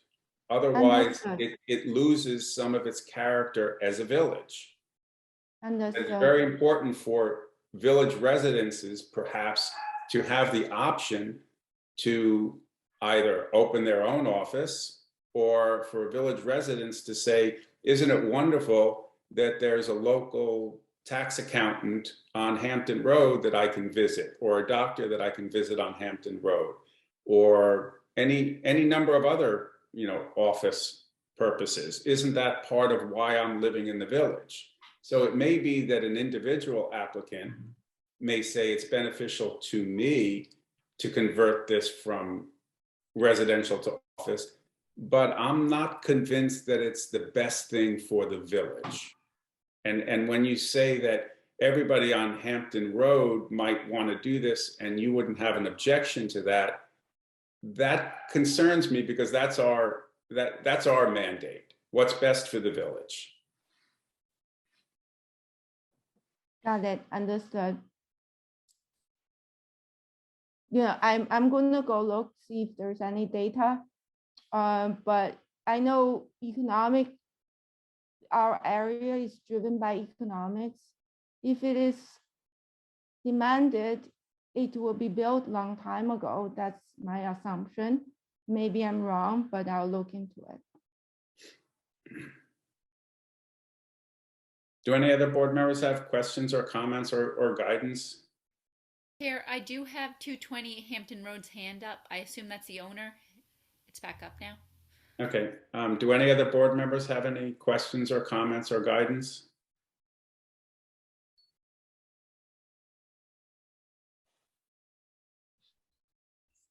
Is 220 Hampton Road the homeowner then? Lucy, do you know? Let me call him. We'll find, no, you can let him in. We'll find out. I mean, I just want to make sure we know who we're letting in. Oh, I don't know. I think that's his. Okay, I'm going to let him in then. Okay.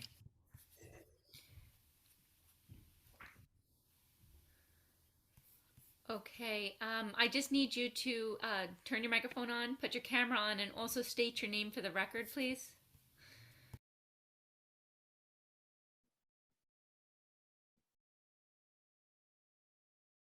Muted.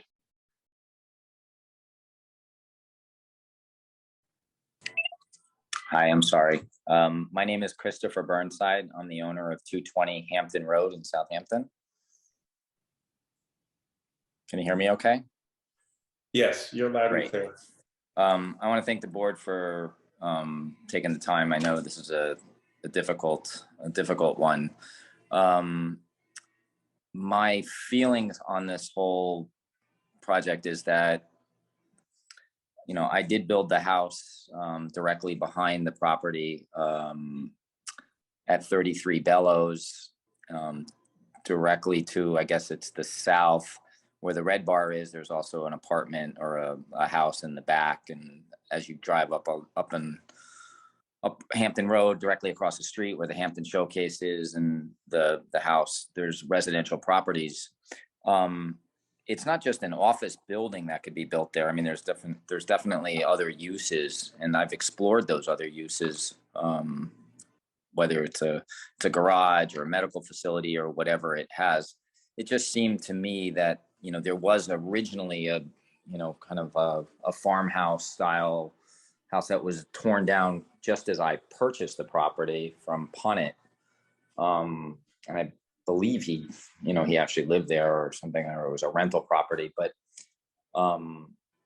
my feeling is, I can't see like why the village would have an objection to having a modest, I say modest, meaning that it's smaller than what would be allowed if it was a residential property house being built. It's far off the road. It's surrounded by, 20-foot hedges, 25-foot hedges on both sides, and a double hedge in the front. There's already a curb cut and a garage, which is currently, being used by the Flying Point Surf, the surf shop in Bridgehampton. They have garage sales on the weekends for surfboards, and they have people parking on the side of the property. When they go to surf camp over in Southampton. And also I used to rent my property out to the Red Bar so they can store cars. Well, they had an overflow of, people parking, and, it was an issue from the neighbors for whatever it's worth, people urinating on the trees. And, there was always incidences when I was there, just over the years, that just seemed like the best thing to do with the property is to, convert it back to what it originally was a residence. At one point I was thinking of actually trying to put a couple residences on the property, like a little block of 4 apartments or something like that, but I couldn't get the Board of Health approval for that. And then my next solution was to maybe just build private garages for storage. And that's one of the permitted uses. And again, I'm open to, doing something else on the property other than a single family residential house. But it seems to me, being a broker and also being a property where I kind of want to keep it and, put my mom there and keep kind of close to where I am in Bridgehampton, it just would go along with what's already there. I mean, some of the office buildings and things that are on that street on Hampton Road, especially next door, it's a residential house. I mean, does the village really need, a 2,000 square foot building envelope with a 26 car parking garage and a couple other accessory buildings for an office for office space or for whatever it may be, a doctor's office, an attorney's office, or car storage? I mean, it's just, I'm open to doing something else, but it just seems to me that driving down Hampton Road, like I envision, a pretty traditional house with a wood roof and, white house, whatever color you guys want to have it. It's set back from the road. It's got like a nice little courtyard. It's going to have a pool, and there's neighbors and children in the area. You can walk to the village. Why would you want another office building on that street right there? I mean, you're surrounded by houses every which direction you look. Again, it was a house, and when I bought it, they had just torn down the property. They tore it down because he wanted to put an office building there. And then I built the house behind it where 33 Bellows is, in the same kind of vernacular as what I have envisioned for this. It's got a big traditional Southampton Village Estate porch. It's got, you know, a garage in the front, which the reason for putting the garage in the front of the house with the little breezeway is to push the house further back from Hampton Road. So, I mean, it's a good distance from the actual house to the road. It's not like sitting right up on the property, and, you know, it's not all asphalt. The plan that was approved back in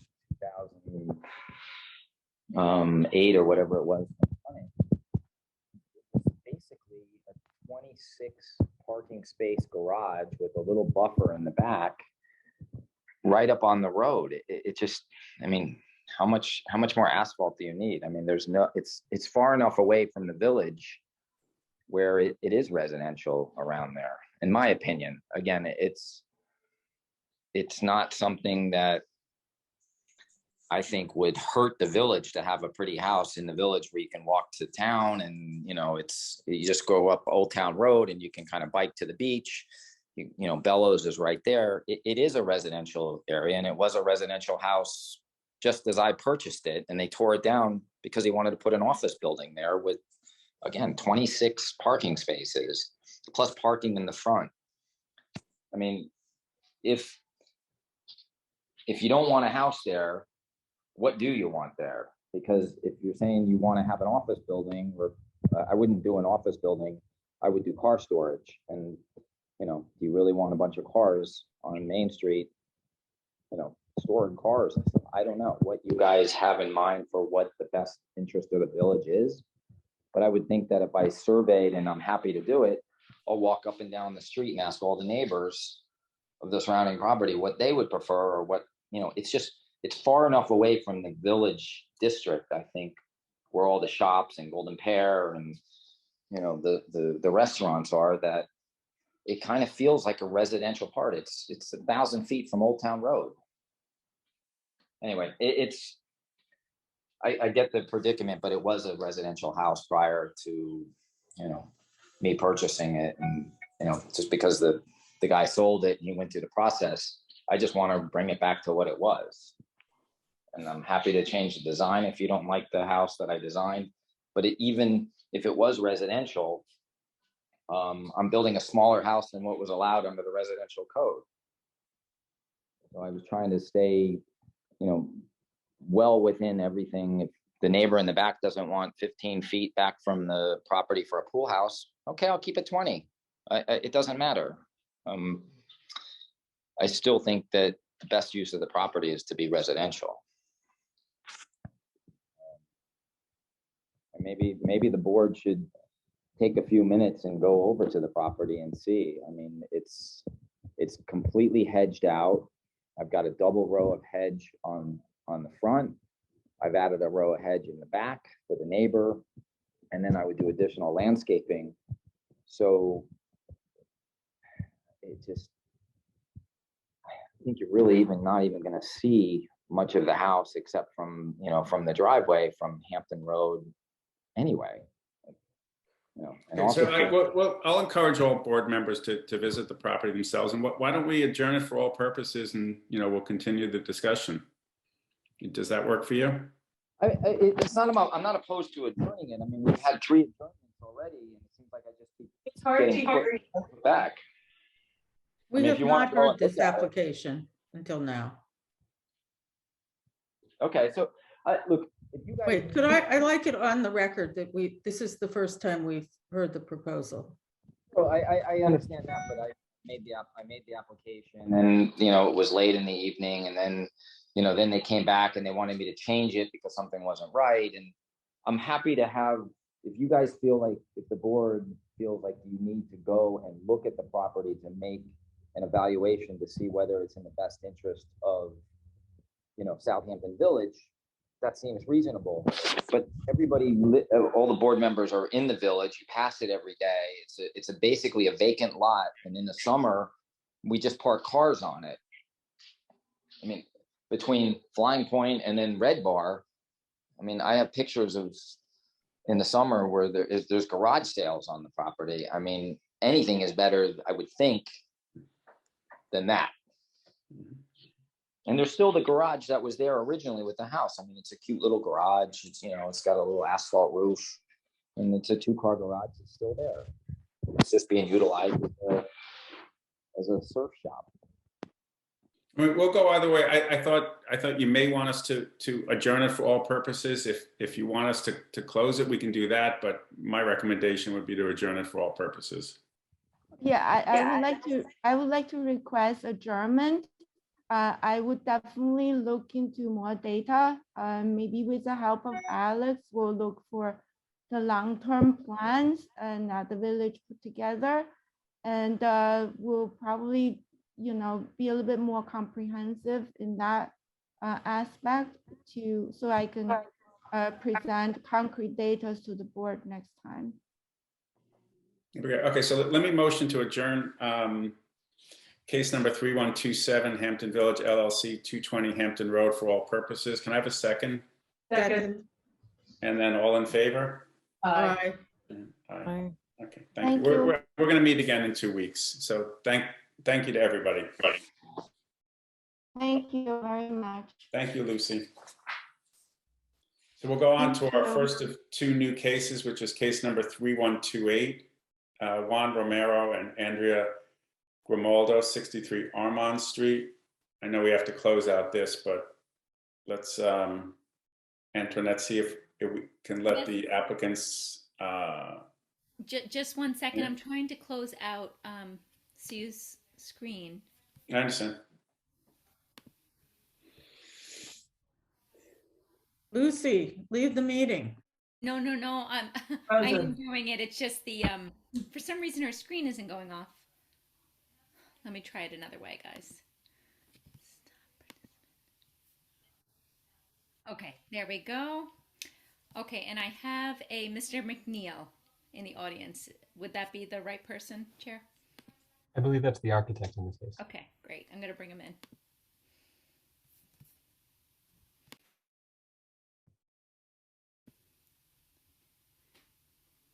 Okay, Mr. McNeil, if you could put your camera on and unmute yourself, that would be great.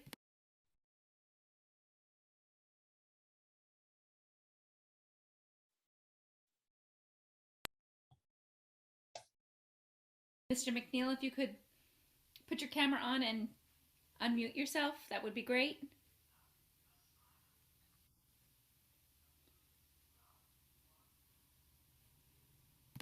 There we go. Got it. How are you? Very well, thank you. Very good. There, John. How's it going? My name's John McNeil. I'm the applicant's architect. I have an office at 321 Riverside Drive, my dining room currently. We are looking to present a case for relief for a front yard setback variance. They would like to build a portico over their front steps.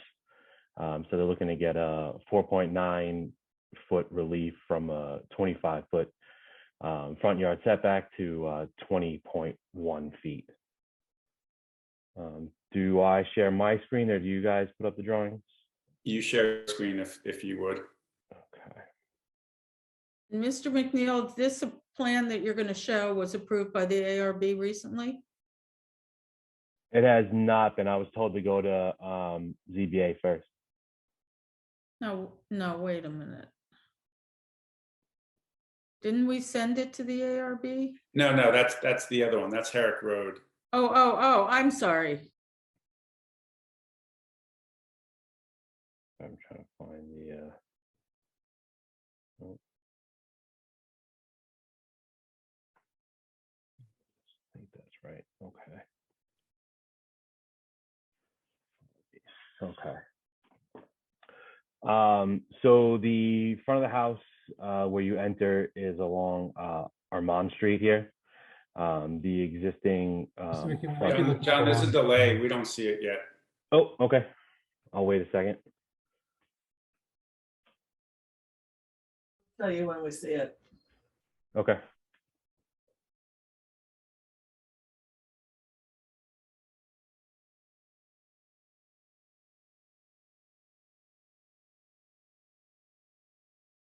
I'm not sure if you're using more than one screen. We're looking at a Windows Explorer page of Village of Southampton files.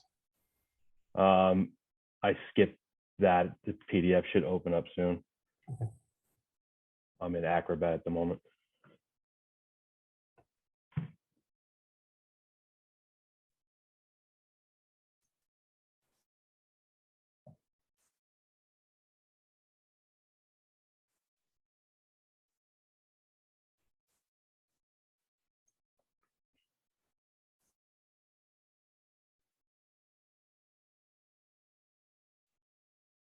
Nothing yet.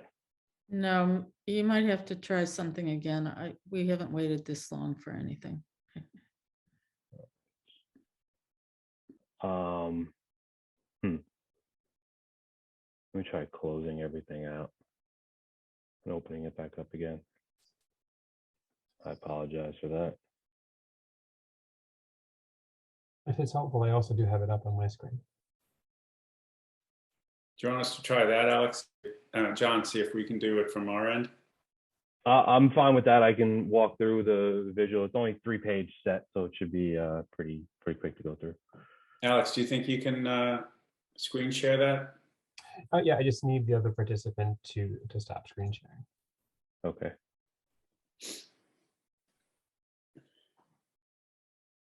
Why is this not letting me?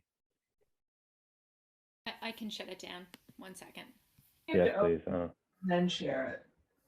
There we go.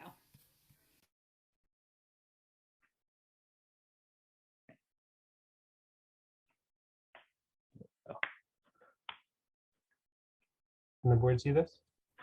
Yes.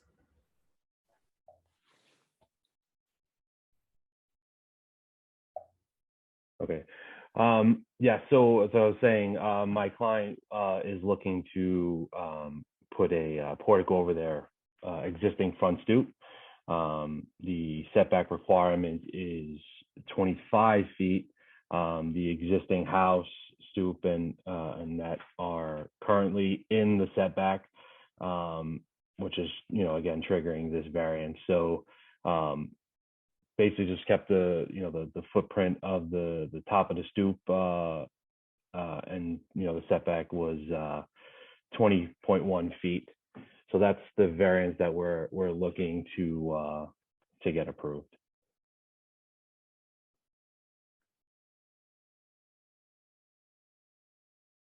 So John, is this unheated space? I'm sorry? Is it unheated space? Is it Yes, simply an sir. overhang? It's open. Yeah, it's just 2 columns with a gable roof. You can see it in the elevations on the next page.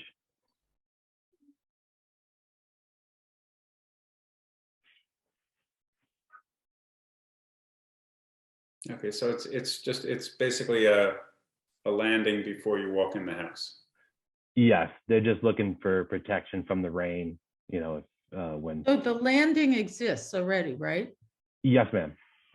Is it being changed in any way? No, Okay, we're just adding the 2 cover. columns and the roof structure. Yes. So the landing and the steps are in place right now. Yes. that being the case, I don't have any objection to this.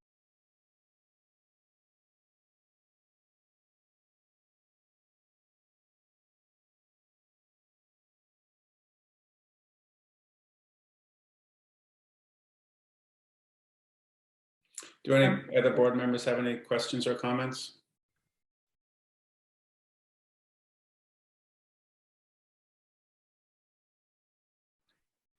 Julia, do you have any questions or comments? Joyce?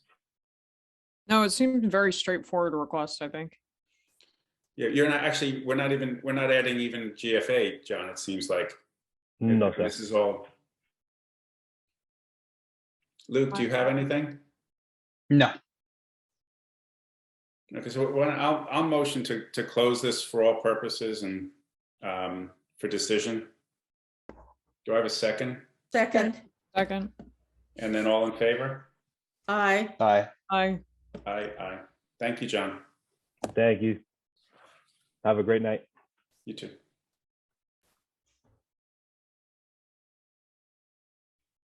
So we'll move to the next new case, which is case number 3115, 143 Herrick Road. Antoinette, do you want to see if the applicant wants to, Yes, or I think it's Lisa Zaloga. it is Lisa, and she just put her hand up. I'm moving her over.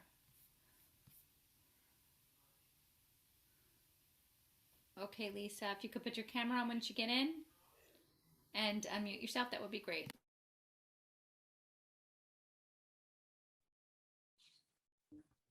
Hi, everyone. How are you, Lisa? Hey, Lisa. Would you like me to share my screen? Yes, if you can, that would be wonderful. Hopefully. Can you see it? Yes. So this application, as Susan mentioned, we were in front of the Architectural Review Board. I believe it originally came to you with a different architect, and they were asking for a front yard setback for a larger enclosed porch than what we ended up getting approved from the Architectural Review Board. So after a few go-arounds with the ARB, the plan that you see in front of you is what was approved. There currently exists a covered porch over this area right here with these stairs coming up. I can show you a picture of what it looks like currently. And our goal is to just put a glass facade, and basically this facade here is what the ARB was looking for us to do, something that was very light. There's also a glass gazebo on the property, so something kind of that tied all that together. So the goal was to maintain the historic character of the brick building, and then our addition would be lighter and more airy, lots of fenestration, and be reminiscent of the gazebo that's also on the property, and show an obvious distinction between what was the historic building and what is our new addition. So in coming to that, we have we're still asking for the same setback off of the road, but it's a smaller square footage that will actually be enclosed within that setback. So the actual square footage of that little space right there is really about 7.5 square feet. It's not much. And like I said, the roof structure is already there. So it's really just like that glass partition wall. We also, one of the goals of the Architectural Review Board was to push the addition as far north as absolutely possible, to not have it overpower the existing building that's there and maintain our setbacks off of Herrick Road.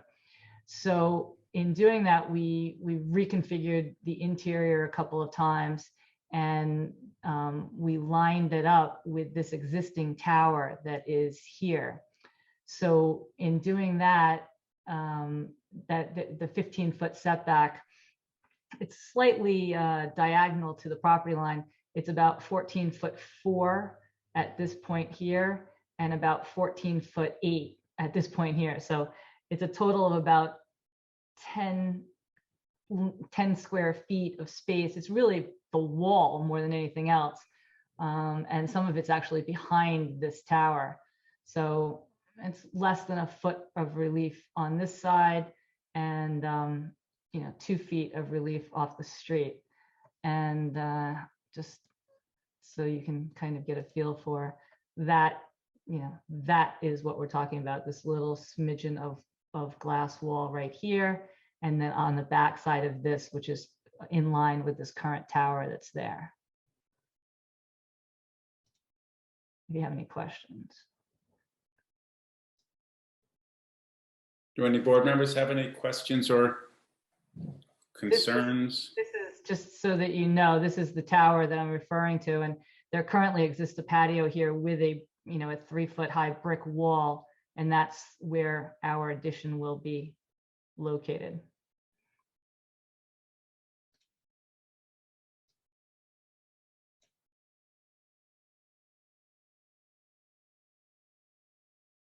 Do you have a rendering of what the addition in the back looks like?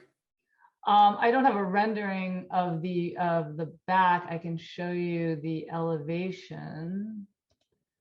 Again, the part of the goal of adding on to a historic structure is to be subservient to the existing building, which when you look at this as a mostly one-story structure, which is relatively low, it was a tad difficult, but we were able to get a flat roof structure that was lower than the existing roof line.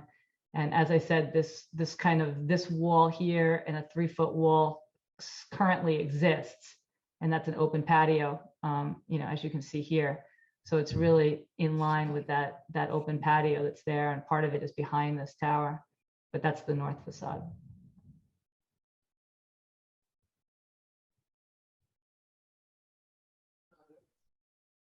Luke, do you have any questions? No, Mark, I don't. And Julia or Joyce or Susan, do you have any questions? Just curious about one thing. The last time you were here presenting to us, my takeaway was that the only relief being sought was about 9 inches. And I feel like that was just 2 meetings ago. Has more occurred in that time frame since you were last here? No, I think that, the 9 inches is kind of here where you're talking about, I assume. It's actually 8 inches, but it's an 8-inch relief here and basically 4 inches of relief here as it kind of goes across. That hasn't changed. This relief was always, like I said, it was part of the original application, but it was much larger. It actually kind of encompassed this whole stairway. Nothing has changed since last time. Okay. That's really what I'm asking. It may just be that I only understood a portion of it at that time. I have no other questions at this time. Did the Architectural Review Board issue a written opinion approving? They voted, we have a 3-2 vote in approval of the application. I don't have a written decision. I believe the written decision should be arriving shortly. I don't believe I have that. But they had a vote and it was approved via the vote? Yes. That's right. They must have I don't have the written decision, but they voted on the written decision. So there is a written decision. I just don't have it handy to give to you, but it's in the file.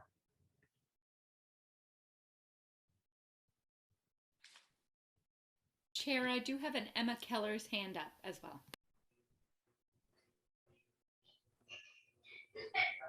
Lisa, we're going to listen to the neighbor and then we'll decide what exactly to do, but are you complete with your presentation? I think so. I think it's pretty straightforward. So unless you have questions, I'm not really sure what else I can tell you at the moment. We don't. Let's hear from the neighbor and then, stick around if you don't mind. Sure.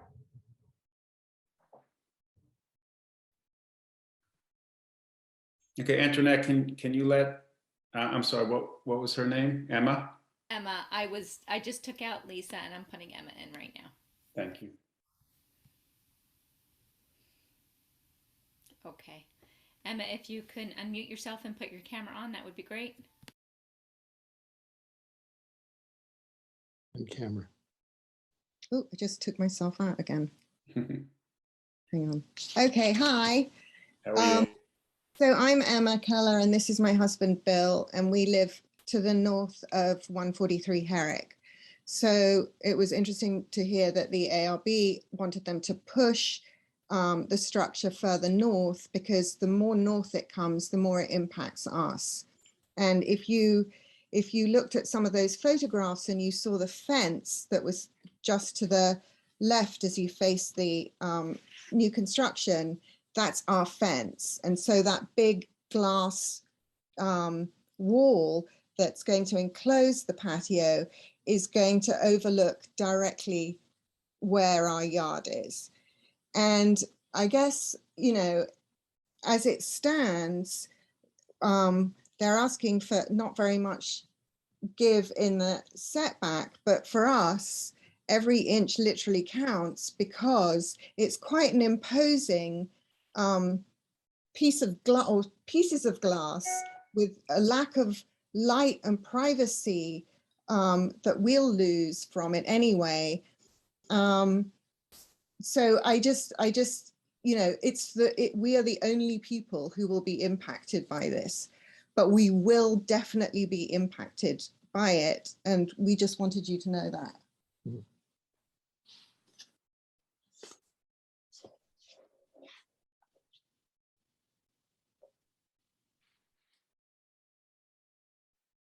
Okay, thank you. Just to add that we live here year round. And so, you know, this is our home. This is not like a summer thing. This is it.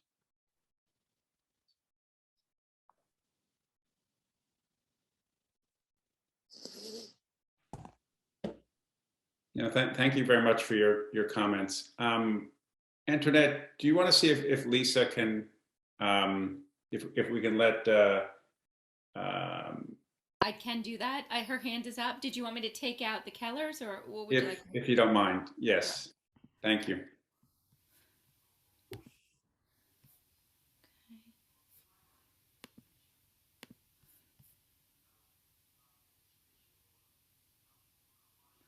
Okay, she should be back. Okay, Lisa, you're back in. Lisa, can you respond to the impact on the neighbors to the north of the proposed work? Sure. Well, this is a picture from the neighbor's house, kind of looking towards our house. Oh, I got to share my screen again. I forgot I was out. Now, can you see it? Yes. Okay. So this is the neighbor's house, and as you can see, there's a hedge that is running along the property line, as well as some trees that are down here, kind of in the same general vicinity of where our addition is going to be located. So this is the one-story line of the existing house currently, which is only about 5 feet off of the property line. As I mentioned, we're going to be 14'4" and 14'8" off of the property line, and also about a foot and change lower than this facade. But there is screening between the properties, and of course this is their driveway, I think. And then also I would say that this currently exists as an outdoor entertaining space, which I think is probably a little, usually people come and they don't want people to have outdoor patios and things because that they feel, impinges on their privacy. This now will become, a wall and indoor space. It's not going to be any closer than what's here. And, again, there is a lot of screening between the two. And as I said, also part of it will be even behind this tower. It's just kind of where it comes in and connects to the building. So I don't really see the negative impact in terms of, how it will affect them. We also showed that it's not going to have anything to do with the pyramid law. There won't be any shading or shadowing onto their property. There is that hedge along here. And as you could see from looking at that picture from the street, they can barely see the roof of the one-story portion that's there now. And that's, over a foot taller than what we are. So it's enclosing space that already has elevated patio. Correct. That this is the current, it's actually closer. You can see this patio. This is the edge of the patio here where it hits into that existing tower. Mm-hmm. And we're actually moving further away from them by enclosing it at this point here. So we're actually moving away from them more than closer to them. And this is already, you know, a 3-foot high brick wall on top of that raised, that raised patio that's there. I would think that interior space would be less obtrusive than exterior space, so close to their property line.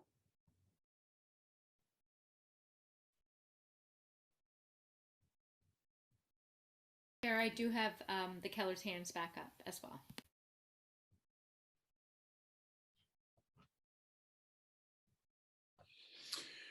Okay, do you mind, Lisa, if we just let them back in and we can kind of coordinate this? Kick me out. I know you'll be nice.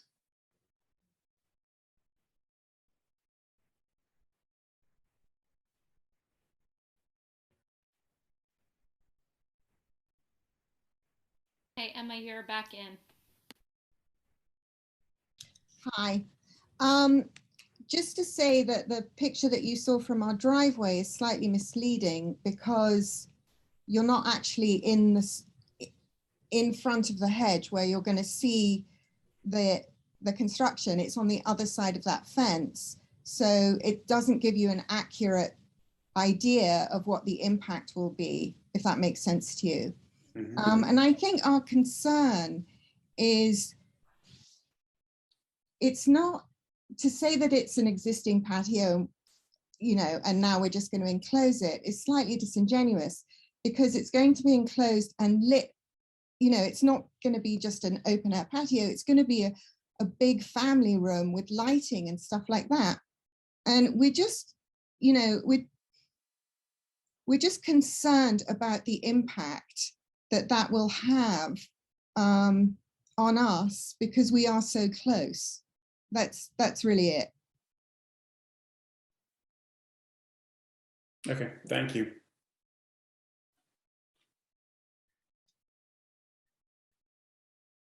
Okay, and Lisa's hand is back up. Shall I let her in? Sure, yes.